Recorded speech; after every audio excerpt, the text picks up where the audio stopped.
محترمہ فاطمہ جناح قائد اعظم کی جانثار ہمشیرہ، آپ نے اپنے بھائی محمد علی جناح کی دیکھ بھال ماں بن کر، خدمت بیٹی بن کر اور قومی جدوجہد میں ان کی اہم ترین رفیق بن کر کی۔ 31 جولائی 1893 محترمہ فاطمہ جناح پیدا ہوئیں۔ 1900 کا زمانہ تھا۔ فاطمہ کی عمر 8 برس ہو چلی تھی۔ والد نے ان کے لیے گھر میں تعلیم دلوانے کا معقول انتظام کر رکھا تھا۔ فاطمہ کو دوسری لڑکیوں کی طرح گڑیوں کا شوق نہ تھا۔ آپ بھائی قائد اعظم کی طرح مطالعے کو ہر شے پر فوقیت دیتی۔ وہ کم خوراک بلا کی ضدی ہونے کے باوجود ضد نہیں کرتی۔ ان کو چاکلیٹ کھانا، سائیکل کی سواری کرنا اور موتی جڑے زیورات پہننا بہت پسند تھا۔ فاطمہ جب 8 برس کی تھیں تو ان کے والد وفات پا گئے۔ اب ان کی تعلیم اور تربیت کا ذمہ محمد علی جناح نے اپنے ذمے لے لیا۔ جناح صاحب نے آپ کو 1902 میں باندرہ کے کانوینٹ اسکول میں داخل کرا دیا۔ اسی اسکول کے بورڈنگ میں فاطمہ کی رہائش کا انتظام بھی کروا دیا۔ آپ بہت ذہین اور محنتی طالبہ تھیں۔ 1906 میں سینٹ پیٹرک اسکول کھنڈالہ میں آپ کا داخلہ ہوا، جہاں سے 1910 میں آپ نے میٹرک کیا۔ فاطمہ نے 1913 میں بحیثیت پرائیویٹ طالبہ سینئر کیمبرج کا امتحان پاس کر لیا۔ محمد علی جناح نے آپ کو 1919 میں امراض دندان کے doctor Ahmad dental college Calcutta میں داخل کرایا۔ آپ کی رہائش وہاں کے ہاسٹل میں تھی۔ 1922 میں ڈینٹسٹری کی صنعت حاصل کر کے آپ واپس بمبئی آ گئیں۔ 1923 سے آپ نے اپنی عملی زندگی کا آغاز کیا، جب محمد علی جناح نے عبدالرحمن اسٹریٹ بامبے میں ایک ڈینٹل کلینک کھلوا کر آپ کو دیا۔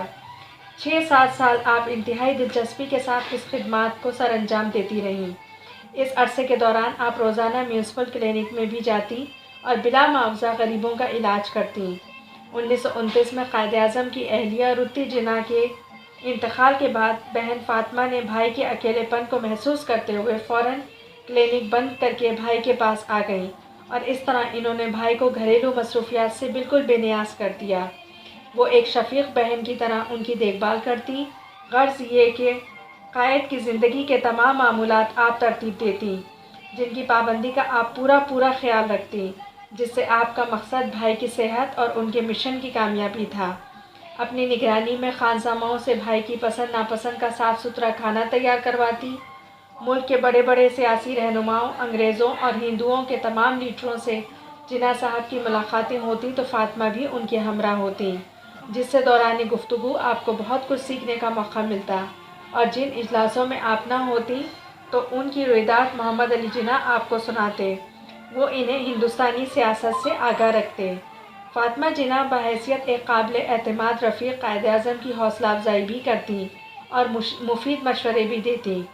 1930 کے اس کٹھن اور تاریک دور میں محترمہ فاطمہ قائد اعظم کے لیے امید کی کرن تھیں، جس کا ذکر خود قائد اعظم نے ان الفاظ میں کیا کہ جب میں گھر آتا تو میری بہن میرے لیے امید کی کرن اور مستقبل کی روشنی بن جاتی۔ میں پریشانیوں میں گھبراتا رہتا اور میری صحت خراب ہو جاتی، لیکن فاطمہ کے حسن تدبر اور توجہ سے میری تمام پریشانیاں دور ہو جاتی تھیں۔ آپ اپنے بھائی کی دلجوئی کرتیں۔ فاطمہ بھائی کی دست راست تھیں۔ آپ ان کی لکھی ہوئی تحریروں کا مطالعہ اور ان کی حفاظت بھی کرتیں۔ 1930 کی گول میز کانفرنس میں آپ بھائی کے ہمراہ تھیں۔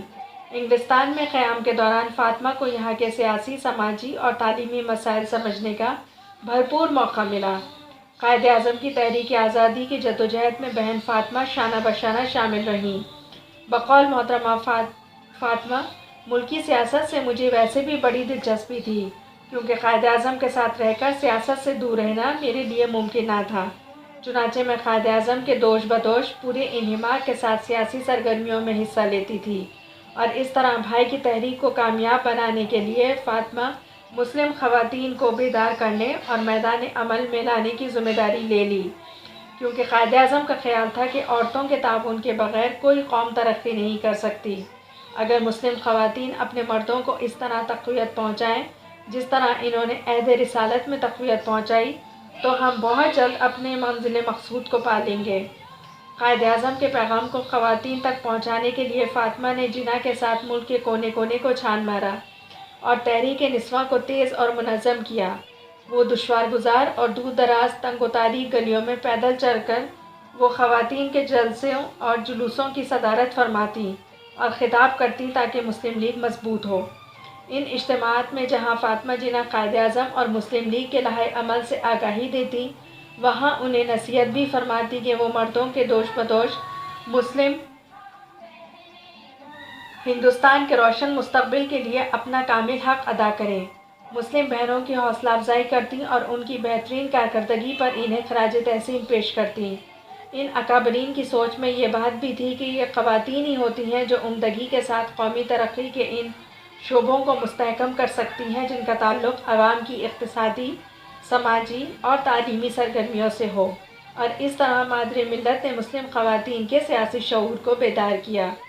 مسلمان طالبات کو بھی براہ راست قومی سیاست سے آگاہ رکھا، کیونکہ آپ یہ خیال کرتیں کہ طالبات ہی معاشرے میں تعلیمی اور سماجی اصلاح کی داعی ہو سکتی ہیں۔ آپ مسلم وومن اسٹوڈنٹ فیڈریشن کے سالانہ اجلاسوں میں شرکت کر کے مسلم طالبات کی حوصلہ افزائی اور مستقبل کے لیے رہنمائی کرتیں۔ اپریل 1943 میں دہلی وومن اسٹوڈنٹ فیڈریشن کے سالانہ اجلاس سے خطاب کرتے ہوئے آپ نے فرمایا کہ اپنی تعلیم کے ساتھ ساتھ جو آپ کا پہلا فریضہ ہے، یہ بھی ضروری ہے کہ آپ ہر طرح سے باخبر رہیں اور روزمرہ کے واقعات، سیاسی مسائل اور ان دیگر امور میں جو ہماری قومی زندگی اور ہمارے ملک پر اثر انداز ہوتے ہیں، گہری دلچسپی لیں۔ آپ کی کوششوں سے تعلیم نسواں اور تعلیم بالغاں کے مراکز قائم ہوئے، اور آپ خواتین کی اس قدر مقبول لیڈر تھیں کہ جب خواتین محترمہ کے متعلق سنتی کہ وہ فلاں جلسے سے خطاب کر رہی ہیں تو وہ فوراً اپنے تمام کام چھوڑ کر جوق در جوق جلسہ گاہ کی طرف چل پڑتی۔ فاطمہ نے کبھی رہبری اور رہنمائی جتانے کی کوشش نہیں کی، بلکہ ایک عام کارکن کی حیثیت میں کام کیے۔ بقول فاطمہ جناح، میں نے قائد اعظم کی قیادت میں پاکستان کے لیے ایک سپاہی کی طرح دوسرے مسلمانوں کے دوش بدوش کام کیے۔ تحریک پاکستان کے دوران قائد اعظم مجھے ہر جگہ اپنے ساتھ رکھتے۔ انہوں نے مجھے کوئی سیاسی عہدہ نہیں دیا۔ انہوں نے اپنے لیے یا اپنی بہن کے لیے پاکستان نہیں بنایا تھا، بلکہ پوری قوم کے لیے بنایا تھا۔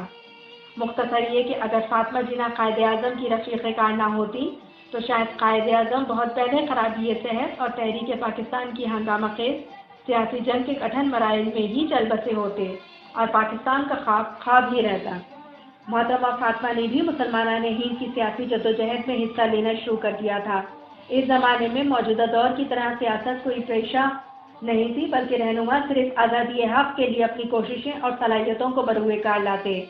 آپ نے جدوجہد آزادی کو اور زیادہ فعال بنانے کے لیے کل ہند دورے کیے اور بے شمار خواتین کمیٹیاں تشکیل دیں۔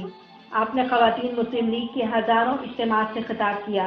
اگست 1942 میں کوئٹہ کے مقام پر خواتین کو تلقین کرتے ہوئے انہوں نے فرمایا، اب تک ہم مسلم خواتین نے اپنی قوم کی خاص طور پر مدد نہیں کی ہے، حالانکہ ہم لوگ بھی اگر چاہتے تو بہت کچھ کام کا حصہ بنا سکتے ہیں۔ اس وقت ہماری ضرورتیں 4 ہیں، یعنی اقتصادی، معاشرتی، تعلیمی اور سیاسی۔ ہم کو چاہیے کہ ہم میں سے ایک جس سے جتنا ہو سکے اپنی قوت اور اپنی حیثیت کے مطابق اپنے خاندان، اپنے ہمسائے، اپنے دوستوں اور عزیزوں میں عملی قوت کی روح پھونک کر اس میں قومیت کا جذبہ پیدا کرے۔ اس طرح ہم اپنی قوم کی کچھ مدد کر سکتے ہیں۔ آپ کے یہ فرمودات مسلم خواتین کی رہبری اور رہنمائی کے لیے بہترین سرمایہ ہیں۔ انہوں نے 1943 میں مسلم لیگ خواتین سب کمیٹی دہلی کے ایک جلسے میں خواتین کے کردار کو یوں واضح کیا کہ اس عظیم جدوجہد میں جس کا ہم کو اس وقت سامنا ہے اور جس سے ہم کو آئندہ گزرنا ہوگا، اس میں مسلم خواتین کو حصہ لینا چاہیے۔ مجھے یقین ہے کہ آپ مجھ سے اتفاق کریں گے کہ مسلم ہندوستان کے بنانے میں ہمارے آگے وسیع میدان ہے اور ہم سب کا اس سے تعلق رکھنا اور اس میں حصہ ادا کرنا وقت کی اہم ضرورت ہے۔ یہ عورت ہی کا ہاتھ ہے جو آج کے نوجوان اور کل کے بچے کی زندگی کو ڈھال سکتا ہے۔